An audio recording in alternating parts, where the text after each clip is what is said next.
അത് നമ്മളെല്ലാവരും ഇഷ്ടപ്പെടുന്ന ഒരു സംഗതിയാണ്. നമ്മൾ ഓരോ സ്ഥലങ്ങളിലും അതിന് വേണ്ടി നമ്മൾ ടൂർ പോകാറുണ്ട്, യാത്ര പോകാറുണ്ട്, വനങ്ങളും മഴക്കാല യാത്രയൊക്കെ നടത്താറുണ്ട്. പക്ഷേ ഇത് നമ്മളുടെ സ്വന്തം വീട്ടിലായാലോ, അതാണ് ഇന്നിപ്പോൾ ഇവിടെ സത്താർ യാഥാർത്ഥ്യമാക്കി നടത്തുന്ന ഫോറസ്റ്റിഫിക്കേഷൻ്റെ ഭാഗമായിട്ടുള്ള ഇന്ന് വൃക്ഷത്തൈ നടൽ ആരംഭിക്കുകയാണ്.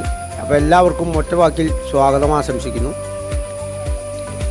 അപ്പോൾ ഇതിൻ്റെ അധ്യക്ഷയായിട്ട് തീരുമാനിച്ചിരിക്കുന്നത് നമ്മളെ ഡെപ്യൂട്ടി തഹസിൽദാർ ശ്യാമള മാഡത്തിനെയാണ്. എന്തായാലും ഇത്രയും ചെറിയ ഒരു സ്ഥലത്ത് മിയാവാക്കി എന്ന് പറയുന്ന ഒരു വനശേഖരം നല്ല വൃത്തിയിൽ നല്ല ഇതിലായിട്ട് ചെറിയൊരു സ്ഥലത്ത് ഇത് ചെയ്തതിന് സത്താറിനൊരു ബിഗ് സല്യൂട്ട് തന്നെ കൊടുക്കേണ്ടതാണ്. പിന്നെ അതിനിവിടെ ചെയ്യാൻ വേണ്ടിയിട്ടൊരു എൻ്റെ പേരെന്താ രാജേട്ടൻ മഴയത്തും ഓടി നടന്ന് എല്ലാം ചെയ്യുന്നുണ്ട്. സത്താർ വിദേശത്താണ് എങ്കിലും രാജേട്ടൻ്റെ ഒരു പങ്ക് കൂടി പറയാതിരിക്കാൻ വയ്യ. എന്തായാലും ഇങ്ങനെയൊരു സംരംഭം ഇവിടെ ഉണ്ടായതിൽ എങ്ങനെ മിയാക്കി വനങ്ങൾ നമ്മുടെ നാട്ടിലും പറമ്പുകളിലും രൂപപ്പെടുത്തിയെടുക്കാം, അതിൻ്റെ ഭാഗമായിട്ട് സ്വന്തം സ്ഥലത്ത് മിയാക്കി വനങ്ങൾ ഫോറസ്റ്റേഷൻ ചെയ്തുകൊണ്ട് ഉള്ള പരിപാടി കഴിഞ്ഞ 4-5 വർഷങ്ങളായിട്ട് ഇവിടെ നടന്നുകൊണ്ടിരിക്കുന്നുണ്ട്. ഞാനിവിടെ ഒരു 3 വർഷം മുന്നേ വരുമ്പോൾ ഇത്രയ്ക്കൊന്നും ഉണ്ടായിരുന്നില്ല. അവിടെ കുറച്ച് വൃക്ഷഫല തൈകളൊക്കെ നട്ടിരുന്നത്. പക്ഷേ ഇന്ന് വന്നപ്പോൾ അങ്ങനെ എന്താ പറയുക, അത്ഭുതപ്പെടുത്തി. കാരണം ഇത് ശരിക്കും ഒരു വനം തന്നെയാണ്. എനിക്ക് ഇങ്ങനെ ഇത് പറയുമ്പോൾ നിങ്ങൾ ചിലപ്പോൾ ഒരു വർഷം നഗരത്തിലൊക്കെ താമസിക്കുന്ന ആളുകൾക്ക് ഇതിൻ്റെ പച്ചപ്പിൻ്റെ ഇവിടെ വരുമ്പോൾ ഒരു വലിയ അനുഭവം തന്നെ സമ്മാനിച്ചിട്ടുണ്ട് സത്താർ. അപ്പോൾ ഞാനിങ്ങനെ കാലത്ത് എണീറ്റ് കഴിഞ്ഞാൽ ചുരുങ്ങിയത് അരമണിക്കൂർ അല്ലെങ്കിൽ 3/4 മണിക്കൂർ കഴിയാതെ ഞാൻ എൻ്റെ ഫോൺ എടുക്കാറില്ല.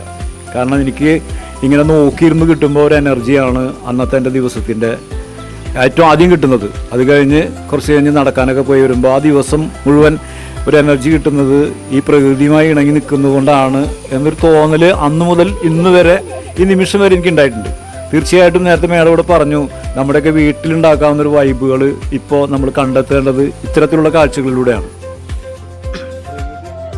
നമ്മളിലൂടെ നമ്മുടെ പുതുതലമുറയ്ക്ക് നമുക്ക് ചെയ്യാൻ സാധ്യമാവുന്ന രീതിയിൽ നമുക്ക് ഒരുമിച്ച് നിന്ന് പ്രവർത്തിക്കാം എന്നാണ് എനിക്ക് നിങ്ങളോടും എല്ലാവരോടും ആദ്യമേ അഭ്യർത്ഥിക്കാനുള്ളത്. കാരണം കാലഘട്ടം വളരെ മലിനമായിക്കൊണ്ടിരിക്കുന്ന രീതിയിലൂടെയാണ് കടന്നു പോകുന്നത്. പ്ലാസ്റ്റിക് നിർമ്മാർജ്ജനം, ഉറവിടത്തിലെ മാലിന്യ സംസ്കരണം കൊണ്ട് മാത്രമൊന്നും ഇതിനൊരു പരിഹാരമാവുകയില്ല. ജനമനസ്സുകളിൽ തന്നെയാണ് ആദ്യം ഒരു ബോധവൽക്കരണം വേണ്ടത്, സ്വയം നമ്മുടെ നാടിനെ അല്ലെങ്കിൽ നമ്മുടെ ഭാവി തലമുറയെ.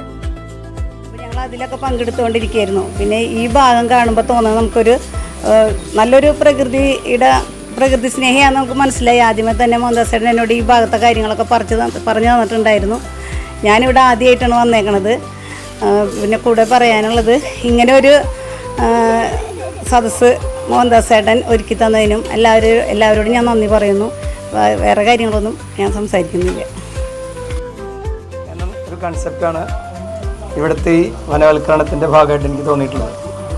പല ഘട്ടങ്ങളിലായിട്ട് പലപ്പോഴുമായിട്ട് കുറേശ്ശെ തൈകൾ വെച്ച് പിടിപ്പിച്ച് ഇത്രത്തോളം ഒരു ഹരിതഭംഗിയിലേക്ക് ഇത് എത്തിക്കാൻ കഴിഞ്ഞതിൽ ഒരു ദിവസത്തെ പരിസ്ഥിതി ദിനാചരണം കൊണ്ട് കഴിയില്ല.